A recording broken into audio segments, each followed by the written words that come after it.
Môre julle, hoop dit gaan goed met julle almal. Nou ja, vandag is dit Moedersdag. Baie geluk aan al die moeders, baie dankie vir alles wat julle vir ons doen en beteken. En ek hoop dat julle vandag so bietjie bederf gaan word. Ons tema vir vandag is: hoe lank gaan julle nog op twee krikke bly hink?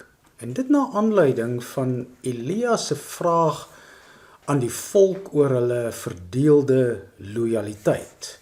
Baal of die Here? Baal of die Here? Almal wil 'n huis by die see hê, sing Koos Kombuis. Ek kan doen met 1 miljoen, sing Lukas Marie. Sukses, voorspoed, welvaart. Al is dit ten koste van my medemens of die natuur of die planeet. Hierdie ingesteldheid is so deel van ons menswees, van ons DNS. Maar waarsku die kenners op vele terreine, dit voorspel ook die ondergang van ons spesies. En dis die filosofiese maar ook teologiese kwessie wat aan die orde kom in hierdie verhaaltjie van Elia wat die Baal-profete uitdaag op die berg Karmel. Elia is die stem van ons gewete, die stem van God, wat begaan is oor reg en geregtigheid, oor die lot van alle mense, oor die skepping. En jy ken die verhaal, maar gaan verfris jou geheue en lees dit in 1 Konings 18. So ek gaan intussen aan met my boodskap, jy kan dit na die tyd lees. Agab, die koning van Israel, was nie 'n aanhanger van die Here nie, maar van die Baal-kultus. Hy het die koningshuis van Israel op 'n heel strategiese plek gevestig, naamlik te Jesreel. Dis vandag se Megiddo. Megiddo is baie strategies geleë op wat bekend staan as die Via Mare. Dit was die hoofroete tussen die suide en die noorde, en die stad het uitgekyk op die Jesreel-vallei, wat die vrugbaarste plek in die ganse Israel was en nog steeds is. Agab sou ook onthou word vir een van die mees ambisieuse ingenieursprojekte in daardie geweste.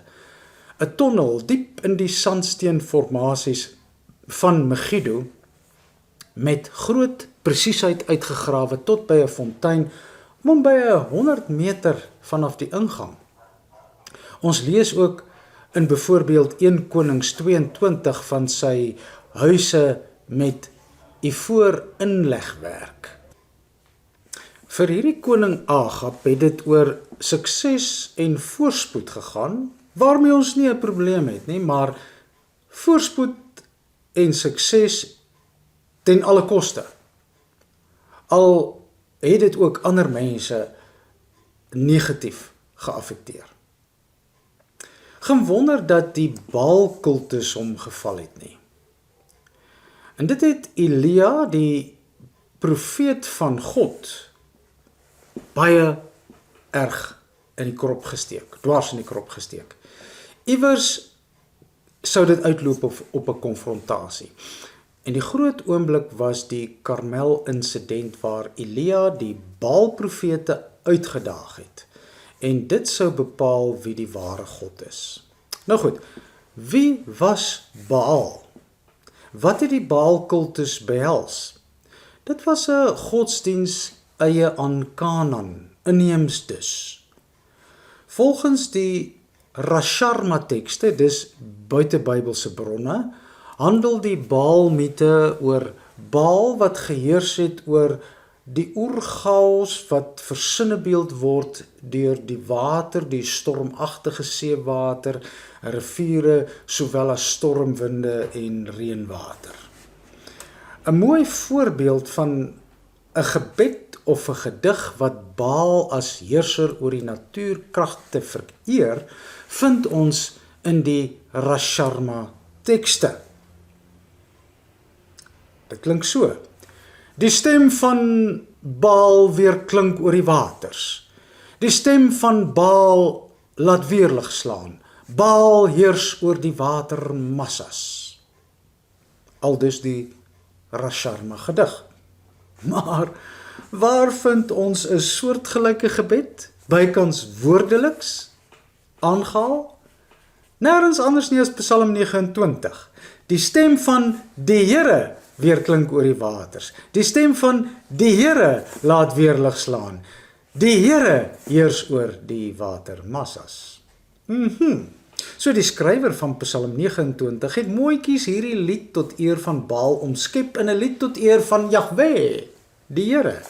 En dit gee vir mense 'n idee van die invloed wat die Baal-kultus uitgeoefen het op die Israeliete in daardie tyd. Hulle tekste, hulle denke, hulle kultusse, hulle feeste.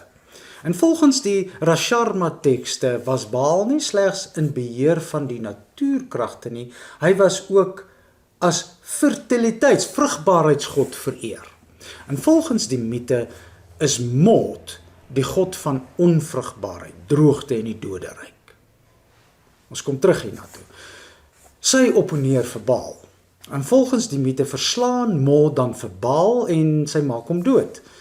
En Baal se maagdelike suster Anat, wat geweldig treur oor haar broer Baal, die vrugbaarheidsgod wat nou deur die onvrugbaarheidsgod of die god van die doodryk oorwin is, kap dan haar broer in fyn stukkies, maal hom fyn en gaan strooi hom in die veld en oor die landerye. En kort voorlank verrys Baal soos saad wat ontkiem.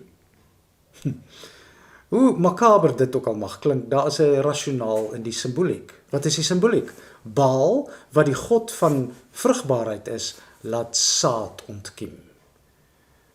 Die herdenking van Baal se herlewing, die ontkieming van die vrug en die saad, het saamgeval met oesfeeste.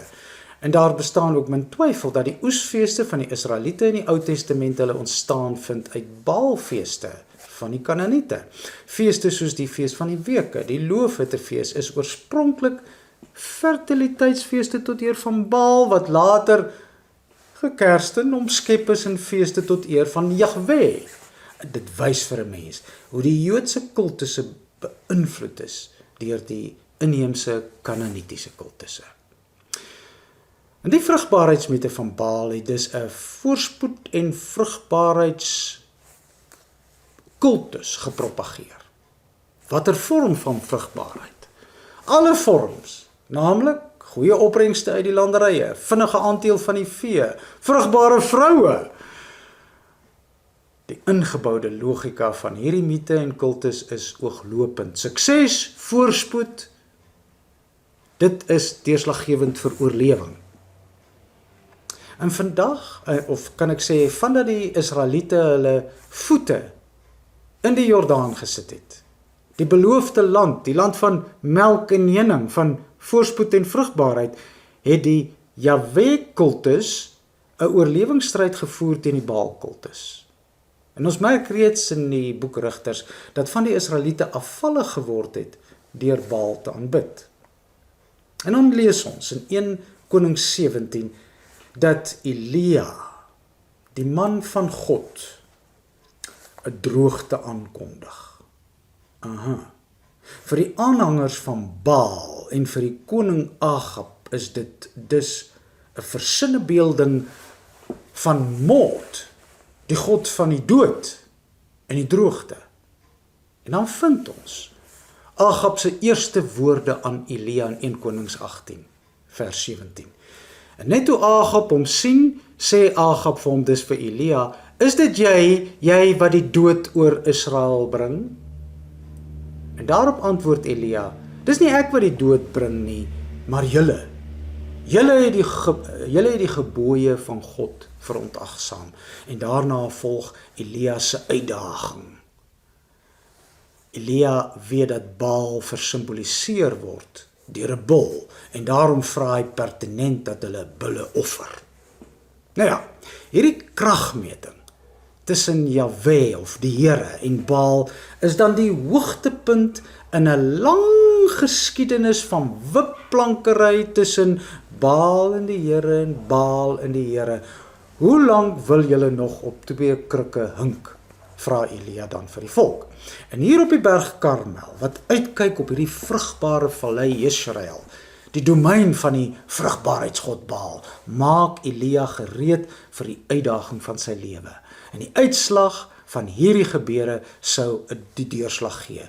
Dit sou bepaal wie die ware God is. Watter soort leefstyl sou 'n mens moes volg? En daar op die berg, Karmel, reken die Here Jahwe met Baal af. En die volk besef dat die vrugbaarheidsgod, hoe verleidelik ook al, nie die ware God is nie, maar die God van Abraham en Isak en Jakob, die een van wie hulle vergeet het. Hy is die ware God. Die God wat van hulle morele optrede verwag. Die aha-oomblik vir die volk is dus wanneer hulle besef dat Baal niks anders is nie as 'n spieelbeeld van hulle eie verwronge fantasieë. Hulle waandenkbeelde van voorspoed ten alle koste. Dit was dus 'n konfrontasie met hulle self. 'n kritiese hersiening van hulle eie prioriteite, om tot die besef te kom dat Baal, hoe aanloklik ook al, 'n afgod is, 'n non-identiteit, 'n fragment van hulle ydelheid. En wanneer die reën dan uitsak na die tyd van geweldige droogte, is dit 'n teken van voorspoed. En hierdie voorspoed en vrugbaarheid en lewe en lewensdrif is net 'n gawe van God. Die Here van die hemel en aarde is dus die God van lewe en dood.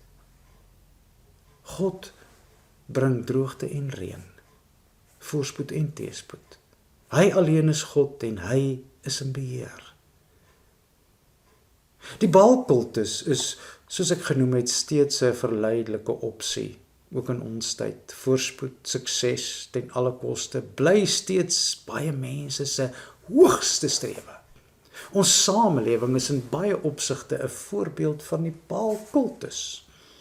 Ons word op 'n nimmer eindigende basis beïnvloed deur simbole van voorspoed en sukses, sonder dat ons die konsekwensies daarvan deeglik oorweeg, sonder verantwoordelikheid of selfs moraliteit, sonder 'n gewete, harde kapitalisme, genadeloose imperialisme, soos wat ons die afgelope tyd sien in Oos-Europa, swak omgewingsbestuur, gewetelose selfverryking is alles voorbeelde hiervan.